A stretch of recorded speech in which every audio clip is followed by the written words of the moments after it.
నమస్తే సార్. నా పేరు రాజప్ సిద్ధు. మాది విజయనగరం జిల్లాలోని తెల్లాం మండలంకి చెందిన జాడవారి కొత్తవలస అనే ఒక మారుమూల గ్రామం. సో నేను రాజం జీసీఎస్ఆర్ కాలేజ్లో ఇంటర్మీడియట్ సెకండ్ ఇయర్ చదువుతున్నాను. సో నేను మా గ్రామం నుంచి జీసీఎస్ఆర్ కాలేజ్కి వెళ్ళడానికి దాదాపు 17 కిలోమీటర్లు ప్రయాణించవలసి వచ్చేది. ఈ 17 కిలోమీటర్లలో కూడా దాదాపు 3 కిలోమీటర్ల వరకు కాలినడకన నడిచి మిగిలినంతా ఆటో ఆర్ బస్సుతో వెళ్ళవలసి వచ్చేది. సో ఇలా వెళ్ళే సమయంలో నాకు రోజుకు దాదాపు 60 రూపాయల వరకు ఛార్జీలకి అయితే ఖర్చు అయ్యేది. ఇంత ఖర్చు పెట్టుకొని వెళ్ళినా కూడా సమయానికి క్లాసులకు కూడా అందేవాడిని కాదు. సో నేను నాకున్న పరిజ్ఞానంతో నాకు వచ్చిన ప్రాబ్లమ్ని నేనే సాల్వ్ చేసుకోవడం జరిగింది. సో కేవలం 35,000తోనే ఒక ఎలక్ట్రిక్ సైకిల్ అయితే తయారు చేయడం అయితే జరిగింది. ఇది నా పాత సైకిల్. ఈ పాత సైకిల్ని కేవలం 35,000 రూపాయల్లోనే ఒక ఎలక్ట్రిక్ సైకిల్గా మార్చడం అయితే జరిగింది. సో ఈ ఎలక్ట్రిక్ సైకిల్ గురించి మాట్లాడాలంటే ఇది ఒకసారి ఫుల్ ఛార్జ్ చేస్తే మనకు దాదాపు 80 కిలోమీటర్ల వరకు రేంజ్ వస్తుంది. అండ్ ఒకసారి ఫుల్ ఛార్జ్ చేయడానికి దాదాపు 3.5 గంటల సమయం అయితే పడుతుంది సార్.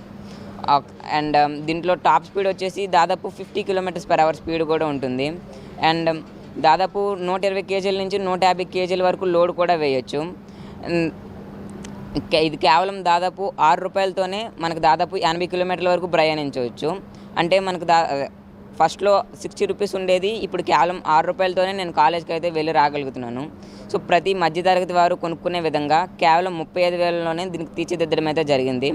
అండ్ దీనికి కావాల్సిన స్పేర్స్ అన్నీ నేను రాజస్థాన్, ఢిల్లీ అనే ప్రదేశాల నుంచి ఆన్లైన్లో తెప్పించుకొని దీన్ని మా ఫ్రెండ్ రాజేష్ అనే వ్యక్తితో కలిపి మా ఇంటి దగ్గర కేవలం 2 రోజుల్లోనే తయారు చేయడం జరిగింది. అండ్ దీనికి కావాల్సిన ఎక్స్పీరియన్స్ కూడా నాకు 6th to 10th చదివేటప్పుడు వివిధ రకాల మండల, జిల్లా, రాష్ట్ర స్థాయి సైన్స్ ఎగ్జిబిషన్స్లో పార్టిసిపేట్ చేసి అటల్ టింకరింగ్ ల్యాబ్స్ వర్క్షాప్స్లో పార్టిసిపేట్ చేసి అక్కడ నాలెడ్జ్ గెయిన్ చేసుకోవడం అయితే జరిగింది సార్. సో అక్కడ గెయిన్ చేసుకున్న నాలెడ్జ్తో ఈ ఎలక్ట్రిక్ వెహికల్ అయితే తయారు చేయడం జరిగింది సార్. ఓన్లీ నాకు చేయడమే కాకుండా ఎవరు నాకు కాంటాక్ట్ అయినా వాళ్ళకు కూడా తయారు చేసి ఇవ్వగలను సార్. సో ఈ సైకిల్ని మన పవన్ కళ్యాణ్ గారు ట్విట్టర్లో చూసి నన్ను ఇక్కడ ఆహ్వానించడం అయితే జరిగింది. సో నేను ఇక్కడికి వచ్చిన తర్వాత నన్ను వివిధ ప్రశ్నలు అడిగి నన్ను ప్రోత్సహించడానికి, నా స్టార్టప్ పెట్టుకోవడానికి దాదాపు 1 lakh వరకు సాయం కూడా చేయడం అయితే జరిగింది. అండ్ చాలా హ్యాపీగా ఉంది.